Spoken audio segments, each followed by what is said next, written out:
Hello, everyone, and thank you for joining us on the Fully Managed podcast. Thank you, Christine, so much for joining me today. I really appreciate it. No, it's fun to be here. Thank you. Okay, perfect. I'm super excited. So today we're gonna hit the ground running, start with a game. This is probably selfishly my favorite part of the podcast because I just think it's fun. You get out of your like marketing brain. I guess actually this one is getting into your marketing brain, but in a more creative way, I suppose.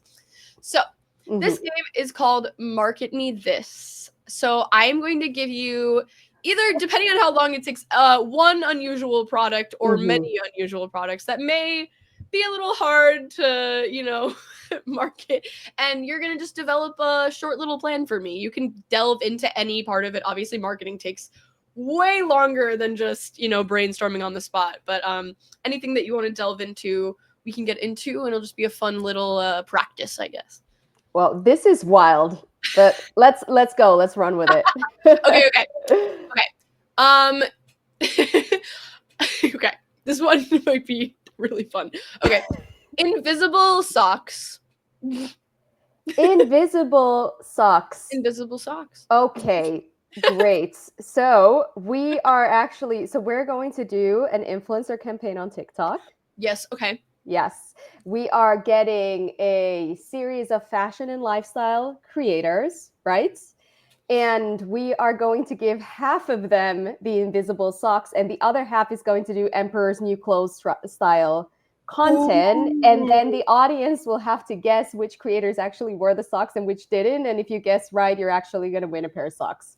There you go. I love how your brain works. This was incredible. You had it ready. And I wasn't briefed on this in advance. Yeah. Just for the audience, I did not know what the product was. How did you cheat? Can you see my computer? Is it the reflection back there? It is not. I just winged it. No, that was it. I love that. Okay. What do you think the purpose of invisible socks is? Out of curiosity. I don't know, to sell women another thing that we don't need, perhaps. Ankles must be sightly now. We're bringing back ankles. Yeah. Feet. I don't know. Well, beautiful. Okay, I love that because you did that so quickly. I'm going to give you one more just to maybe test you. One more. Okay. Okay. Shazam. You know Shazam, right? Yes, okay. Of course. Just yeah. For smells. Shazam for smells. Okay. We are going to partner with the D2C company Scentbird, right? And we are going to run a campaign where they're going to Shazam people on the streets. And if that perfume matches a perfume that they're selling on their site, that person wins a gift card to the e-com. I love that. Okay, your brain is incredible. I'm really excited to talk to you more about marketing. Okay. Beautiful campaigns. I wish that you were doing campaigns for these in real life because I know. Call us Scentbird. Your brain works amazing. Okay. So, well, let's get into it then. Let's get into it. First, tell me a little bit about yourself so that people can understand why your mind is so brilliant, your history behind your role now, and just like anything that you think people would like to know.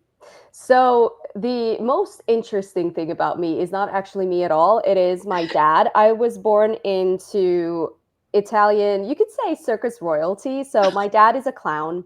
My uncle is a clown. My whole family on my dad's side, they're all Italian circus artists, 3rd, 4th generation, dating all the way back.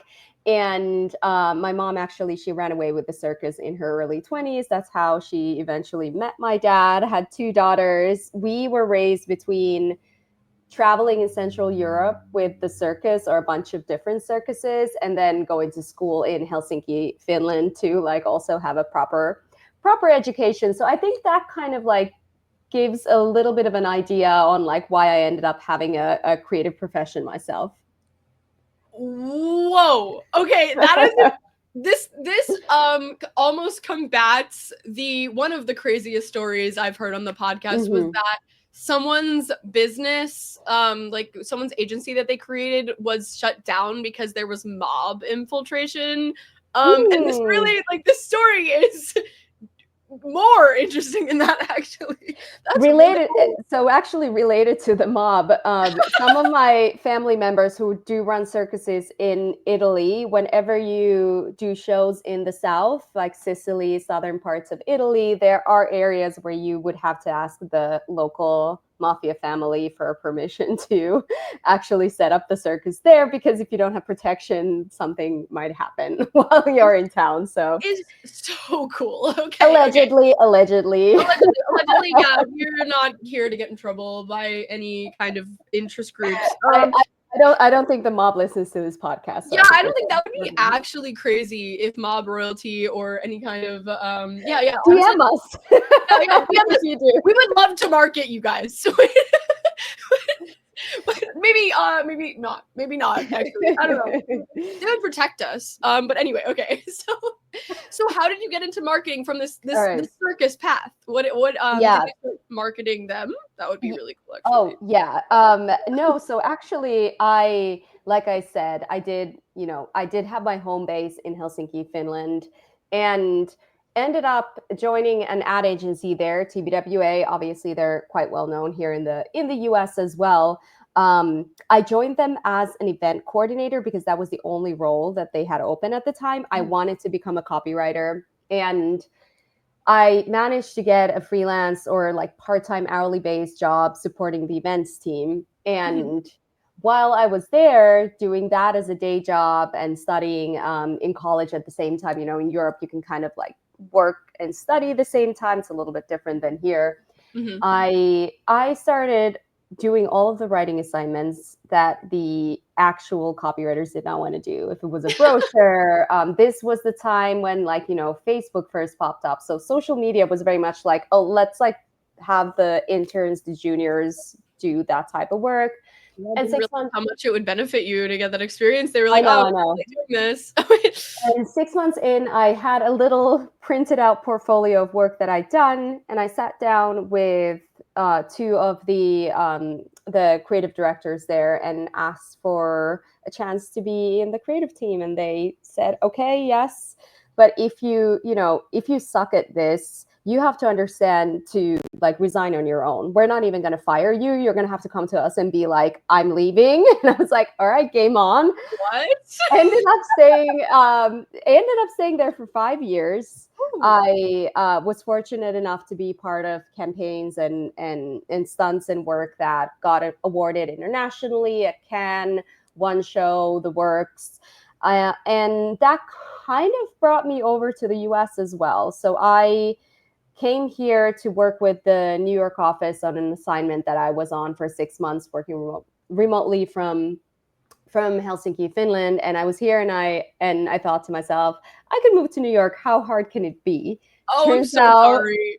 very hard. It took me a year and a half or almost 2 years to find a company that would sponsor my visa, bring me over. And that's what ended up happening. And that's when I also made the pivot to go to B2B marketing on the tech side.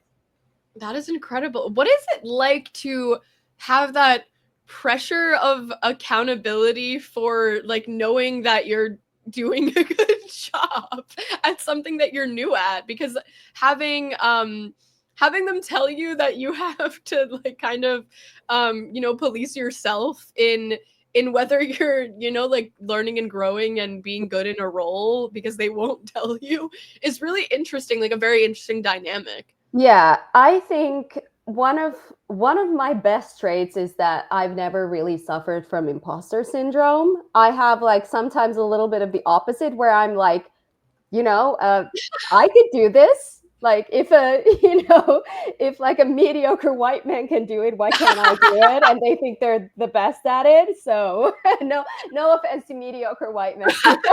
Yeah, no, but someone You're needs to be inspirational. You them. inspire me. Yeah. No, but I mean, again, like I kind of do have this unwavering belief that I can figure things out. And so when I did get that opportunity, I thought to myself, like, yes, finally, I have the opportunity to show what I can do rather than coming from a place of like, what if I fail?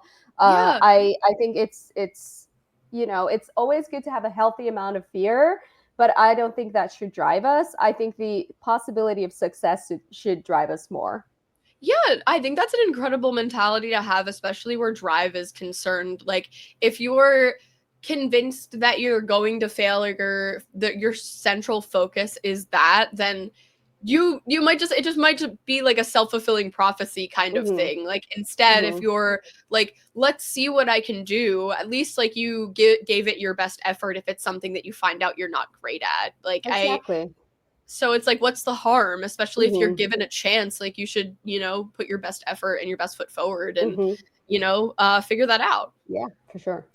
So that leads me into crowd then. So you Yeah. kind of talked about your history. So Mm-hmm. you're relatively new in your role at crowd. And I'd Yeah. love to talk about that because a lot of times I talk to people who have been in a position for a very Mm-hmm. long time. And I think this Yeah. is a good perspective to get. Do you mind talking about like what maybe took some adjusting, like maybe a struggle that you had or something like that when being in a new position? Obviously, if you can't say certain things, I totally understand, but anything that you could comment on. Yeah, I think I'll speak to more generally. So the last couple of years, right, have been really tumultuous in advertising, marketing on the agency side, right? And I've actually, I'm not ashamed to say I was part of 2 layoffs like since 2023, right? Which has meant that I've had a lot of new starts at new companies, whether, because some of the time I was freelancing. And so then, again, it is like starting a new role, but a little bit different because it is at a temporary basis. But nevertheless, it's been a lot of, I think the biggest struggle overall is starting over and over and over, where you're coming into a new role. You have to make sure that you're delivering the first 90 days so that you can have some of those quick wins and ship things. I think a lot of people get stuck in that like strategy and decks and thinking and having conversations and relationship building, but you also have to show impact, especially in this environment right now. And Yeah. so having to operate at 100 while also leaving some time to be strategic, while also learning who's who, building out relationships, understanding the ways of working because every company is different. And so I wouldn't say there are challenges related to crowd specifically, but I think rather having to kind of do an onboarding and orientation while also being very high performing at the same time. I think that's the biggest challenge. And like, I absolutely love crowd and I love the team. And I'm hoping that this is the last time in a long while that I have to do an onboarding at a I hope company. so too.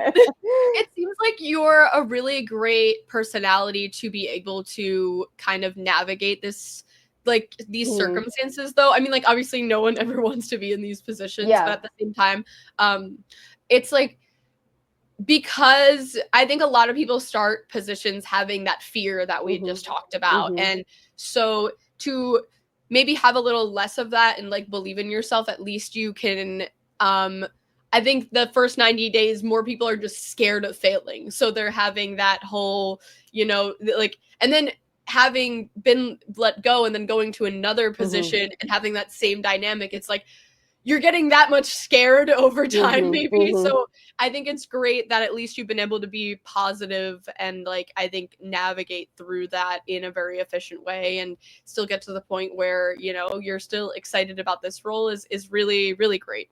Mhm. Yeah, I think especially well, I'd love to know about what you're doing in your role now. Like what does your Mhm. day-to-day kind of look like? Yeah. So I am the director of marketing for Crowd US. Crowd is an independent agency group where around 600 full-time people and then almost 3,000 crowdies. So there are freelance contractor network where a lot of them actually work for us almost at a full-time capacity. But right, so we have sort of a smaller core group, and then we have these people, these experts in our network that we can activate, scale up, scale down based off of client needs. And we do full service media from performance to brand media, and then also creative, social, and influencer through Born Social. That is our sister agency, and also part of our group. We sit in the same offices. We work together. We're all like one big group. I oversee US as a market, so everything from PR to events to content to social, but then in practice, I also work with our CMO and our global team on larger service line or product launches or bigger company milestones and moments and brand work. So, because you are the director of marketing for the US, do you still work or navigate with global campaigns? So, Yes. okay, so yes. Yeah, So, I do. how does that work? Like, how are you able to create a cohesive brand while also kind of Mm-hmm. resonating with very different and diverse audiences? Mm-hmm. So I work together with our CMO who's based out of London. A lot of our company was founded in London. A lot of our leadership is still there, and so I think the way you bring everybody together across like tech and product and client leadership is having a streamlined process, great briefing docs, making sure that everybody's on the same page and has input, but also that decision making is centralized and that you don't necessarily have too many cooks in the kitchen when deciding on things. That's a big one. I think that in our industry, if I look at things in, let's say, the UK versus the US, there are some differences in styles. Like, for example, selling is very different in Europe compared to here. I think here is much more outbound, more aggressive, more go hunt for the leads and nurture those leads and try to convert them. And I think Europe is perhaps a little bit more based on relationships and Hmm. conversations. It's like a softer I softer like that. That sounds sales kind of nice. style, I would say. And in terms of localizing different messages, so what we do is it's quite simple. So if we have spokespeople that are talking to the media in the UK, if we have press coming out of that, they're going to be the ones who post and share that to their networks. We amplify that, but I'm a huge believer in telling your company's story through key people in your company versus the Mhm. obviously like your company LinkedIn page is a nice to have, and you have to keep a steady cadence of content there too. But Mhm. in terms of reach and in terms of actually getting to the right people, you have to go through your people in the organization. So that's one way to localize. You have familiar faces talking about the campaign, the launch, the product. And then we do just like small things. Like, for example, if we have a product launch, the UK version will be written in UK English for the newsletter, and that comes from our UK CEO. And then we do the same thing here in the US. Okay, so that makes a lot of sense. I do love the idea that you mentioned of like utilizing the people within your company to Mm-hmm. kind of advertise or market something, because I do think that a lot of people like to in the big day of influencers, I think a lot of people like to kind of have this attachment to a person or a personality Mm-hmm. and like resonate with that person, and I think that it kind of helps people relate to a brand more and like understand it more and feel at least they have that, what is it called, that type of relationship that you can have. Parasocial. Yes, like that parasocial relationship, even though they're very estranged, and I think there should be more studies on them. I'd love to read it. Mm-hmm. It is like something that does work for marketing very well, because I think Mm-hmm. that you want that connection with the brand that you are like looking into. And a B2B buyer is not that different from a B2C buyer. And I actually personally love that LinkedIn is finally becoming a place where we can have a little bit of fun. People are posting memes related to their job or their profession or their industry, and just, snappy one-liners. I do like the space that it's becoming. It's less about excited to announce and more about just like kind of, ranting with your peers, I guess. I like it. I think it's very funny in a way that I think it lost some of its professional filter over time. Oh, it And did, I yeah. do read some posts where I'm like, I wouldn't have posted that on LinkedIn personally. Mm. I wouldn't want people to Some of know the that. lines are getting a little bit blurred. Like, don't get me wrong. Like, I still want to keep like things professional, but I think we can have a little bit more fun. Like the other week, I posted about so Cisco's Thong Song, which was a massive hit in the 90s. I guess I don't know if you were born yet. I do remember. I was not, but I do remember about it. And so it kind of blew up again on TikTok because Cynthia Erivo did a whole dissertation video about why Cisco's thong song is absolutely ridiculous but iconic. And so I did this whole post on LinkedIn. I'm actually predicting or hoping that a consumer brand, maybe like Calvin Klein Briefs, does a Mhm. remake with Cisco with Thong Song. Like That this is needs to genius. happen because like everybody was going crazy. He's still touring and he's still performing, and people were He's just still touring. yes, and people were losing their minds over like Cisco performing today. So it's I like would. a little bit of internet lore there. No, I love that because I do think that I also agree with you that LinkedIn becoming more fun is definitely great, especially from a marketing perspective, because I think like when you can have some kind of fun and like comedy with your campaigns as Mm-hmm. well, like I think people, that's also something that makes you more relatable. I think it's funny when people kind of push that boundary, and sometimes that's a good thing and a fun thing, but sometimes Mm-hmm. it's like whoa.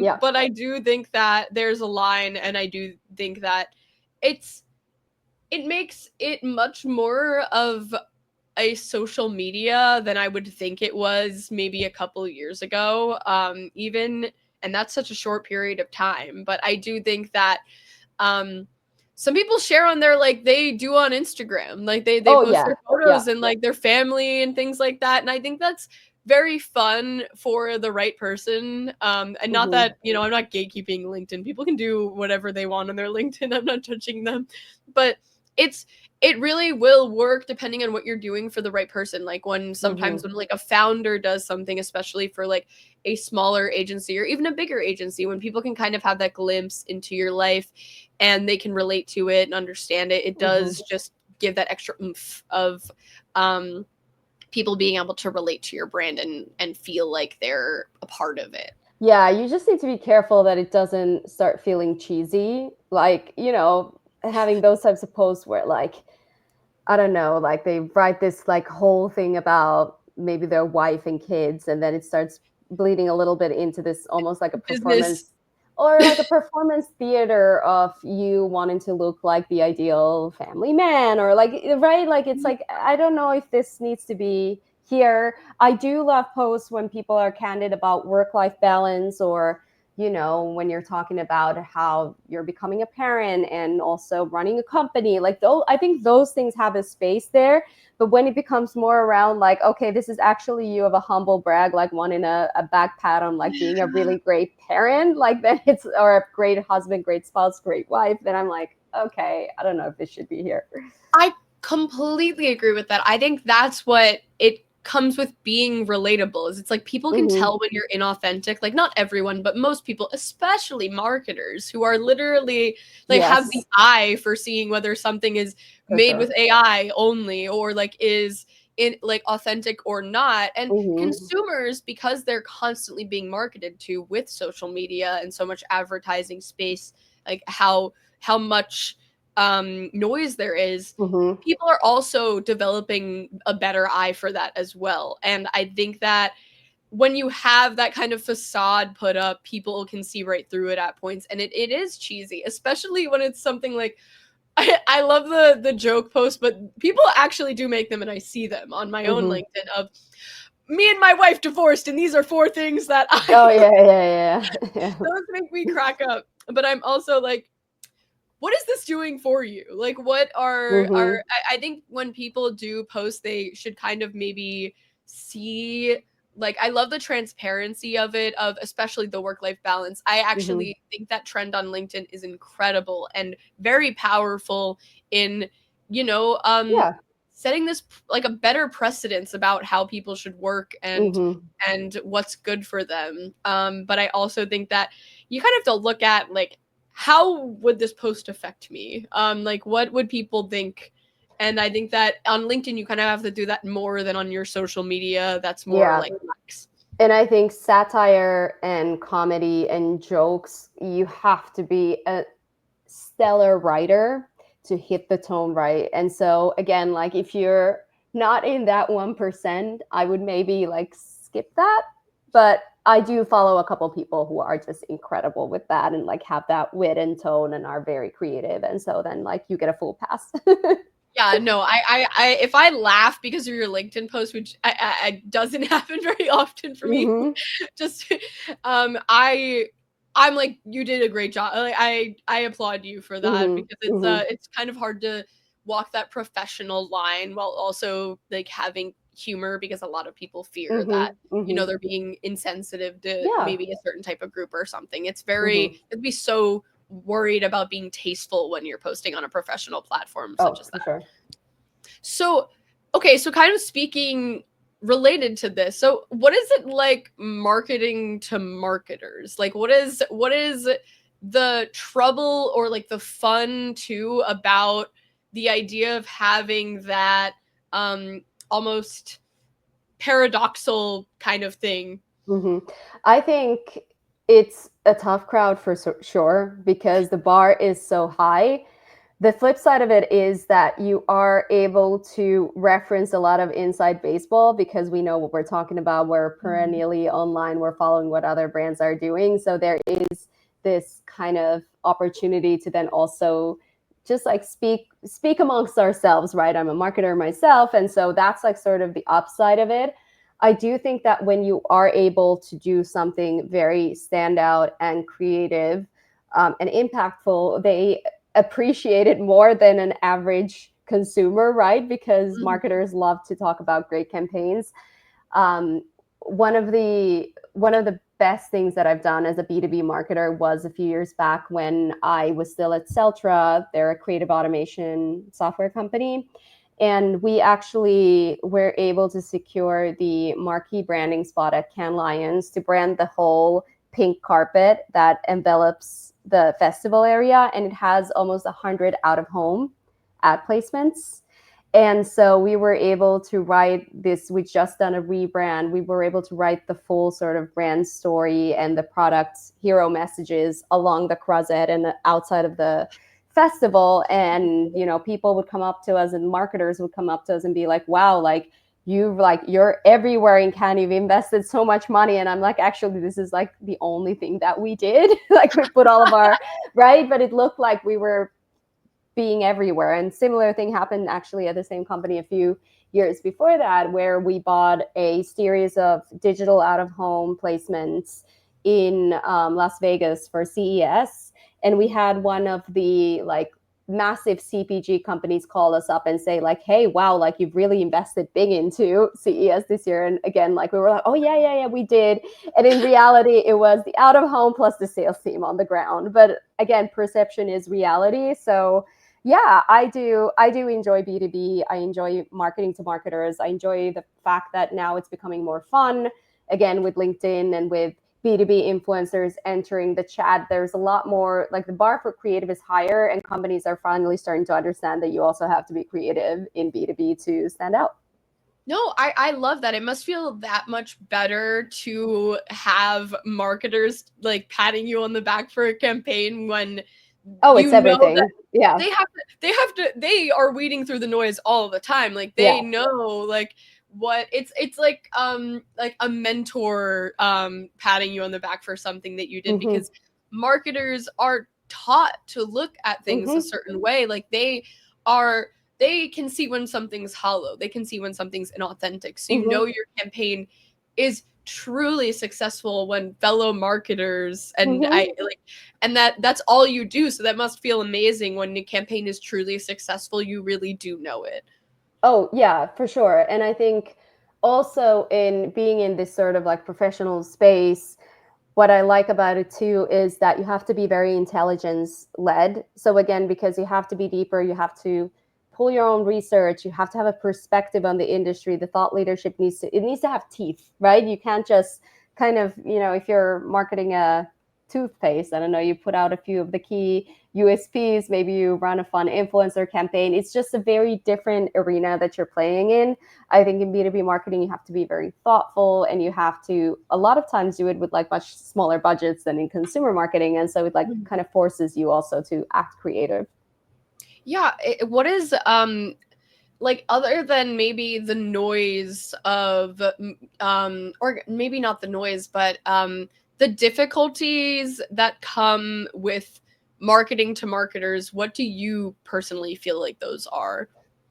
I think I'd say one of the challenges that we have is that sales cycles are typically very long, which means that if like I've seen anything from like if you're in services, you could look at a 3 to 6 month sales cycle depending on how long it takes to close a deal, depending on the company and size of that company. And then in B2B tech, it might be even longer. You might even see sales cycles as long as 9 months, which means that when you're launching a product or you're running a campaign, a lot of the times, or even doing events, because again, you might go to an event and you might meet with 40 marketers, but maybe 5% of those marketers are right now in RFP season and want to actually engage you for an immediate sale, right? And then a portion of that gets dropped out. You don't win every pitch. And so again, like it takes a very long time to show results. And when it takes a long time to show results, a lot of the time you're going to have to just like almost run on faith and say like, hey, look, like these were some of the initial signals that we're getting. But I think you can only start to get into a more of a predictive place with your integrated marketing as a whole. Obviously, you'll see results on social, you'll see results on your newsletter performance, even lead gen. But the long-term effects of building your brand are going to start manifesting like maybe like year 2. And so that's sometimes challenging because you got to tell the leadership like, hey, come on a ride with me, trust me, invest in this. Like, I'm not going to be able to show you anything on the brand side of things for the next like 18 months, but it's going to start paying dividends once we get to that space. And the biggest challenge is most companies are too short-sighted to let that program run into that place because a lot can happen in 18 months. You lose clients, there's a recession, there's tariffs, like different things might be pummeling at you. And then you're like, no, now we have to be tactical. Let's shift gears. And you've shifted gears like 4 to 5 times, but you're not able to kind of like see through on the brand side of things. No, I completely relate to that because I think even as like a partnership coordinator, sometimes like you really do have to have faith in relationship alone that sometimes like later down the line, like I, create these relationships, make friends or whatever. And then one day they might need user service or they have a friend that might need it. And exactly. it's not always a perfect time to No. meet someone. And that doesn't mean that it's not worthwhile, like talking to those people and being friendly and like understanding. And it is hard, especially I hear so much about other agencies that run just on short-term goals, exactly what you said, just because they don't understand that you should be creating a business for longevity to be like the most successful. But it is hard to just have faith because especially with marketing and just any kind of relationship building like position is that if you're focusing on short-term goals, those relationships are probably hollow. Like they're not really someone that you really care about or like will feel cared about. And yeah, you might get a bunch of sales in the beginning, but if you don't maintain those people, then are you really like focusing on the right things? Yeah, and I think even like I'll probably switch faith to vision, like having the trust in that vision and having also sort of the guts to see that through. Because again, like leadership teams, they are under a lot of pressure. There's the board, there's your investors saying like, no, like you need to bring us XYZ results. And then a lot of the times the first gut reaction is like, let's switch gears to lead gen. But your lead gen, you're only going to have a finite pool of people that you can convert from like people who already know you. If you want to actually unlock new growth, you need to get to the people who haven't heard of you yet. And a brand is the only way in here. You cannot come to this crowd and say like, hey, fill a contact us form and like get on a sales call with us. Like, why should they care? And for you to like move these people into the pool of people you can sell to, you need the brand. Yeah, they need to relate, they need to trust, they need to understand. And that is only through work, like long-term work, like effort. And it's hard to show the kind of fruits of your labor if it's something that will happen in a long term. Exactly. Well, okay, to round out the podcast, like maybe be a little forward looking because we're a little over time, but I had a really great time today. Okay, so tell me what you're excited about for the future. Anything. Like what you're looking forward to so you can end the podcast on a positive note and maybe get excited about it. I am itching to run a B2B influencer campaign for Crowd on LinkedIn, and so that's something that it's in the works, it's in the planning, and very much looking forward to that. I on a bigger note, I'm actually very excited about how consumer behavior now is shifting towards, AI search, and like search is very much evolving. So we're not searching on just Google anymore, although we're still there. And actually, Google searchers are up as a whole. So people, as a result of all of these AI and LLM platforms, are searching more everywhere, which I find very interesting. But people now, they're looking for information on TikTok, on YouTube, on Reddit, and so I think that now, as it's proliferating, it's also an opportunity for brands to level set and show up in different places in different ways. Like now Instagram has started indexing, or Google has started indexing captions for SEO from Instagram, meaning that what you now post on Instagram becomes a part of your SEO strategy.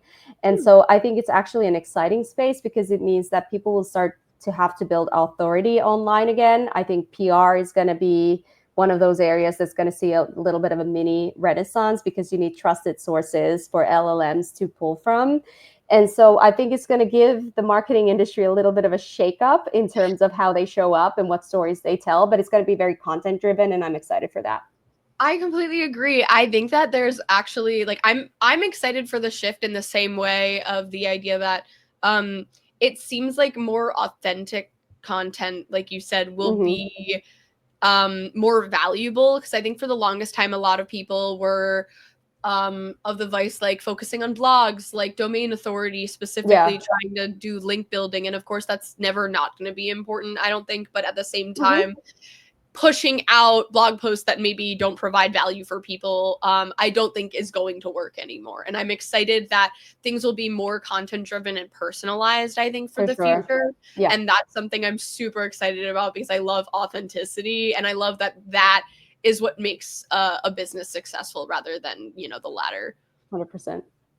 Well, thank you so much for talking to me today. I had an incredible time. It was great to learn about you and your interesting backstory, but also I'm really excited about your career journey. It was really amazing to learn from you, and I'm happy that our audience gets to do the same thing.